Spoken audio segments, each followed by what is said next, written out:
బావా ఎందుకు బావా ప్రెసిడెంట్కి ఓడిపోయావు కదా, ఇప్పుడు వెళ్ళి మనం ఇచ్చిన గిఫ్ట్లను డబ్బులు అడిగితే కొడతారేమో బావా. నీ డబ్బు అయితే తెలిసిద్ది నొప్పి, నీకేంటి రిక్వెస్ట్ చేసుకుంటాను రా, సహకరించండి రా, రండి ఇలు.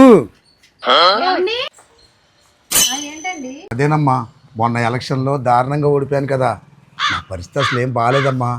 మొన్న మీకు పంచిన డబ్బులను ఆ గిఫ్ట్లు ఇస్తే కొంతవరకు కవర్ అవుతానమ్మా. అయ్యో నాకు కూడా బాధగానే ఉందయ్యా, ఎంత మోసం చేశారయ్యా నిన్ను. ఉండు, గిఫ్ట్లను డబ్బులు తీసుకొచ్చి ఇచ్చేస్తాను. చూసావరా, అడగంది అమ్మాయిని అన్నం పెట్టదు. చూసావుగా, ఇంకా మానవత్వం బతికే ఉంది.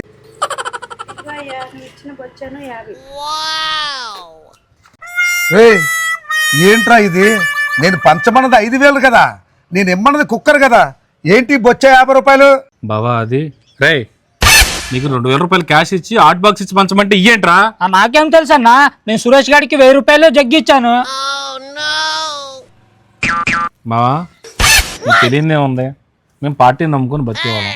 ఓ 10 మంది చేతులు మారాక ఇంకా వాళ్ళకి ఏం వెళ్తుంది బావా ఈ బొచ్చను 50 రూపాయలు తప్ప. రేయ్, అంటే నేను ఓడిపోలేదు, నా యాళ్ళారా మీరే నన్ను ఓడగొట్టారు. బావా గెలుపు ఓటములు సహజం, లైట్ తీసుకో. రే నువ్వు 2 లైట్ ఎత్తరాపో.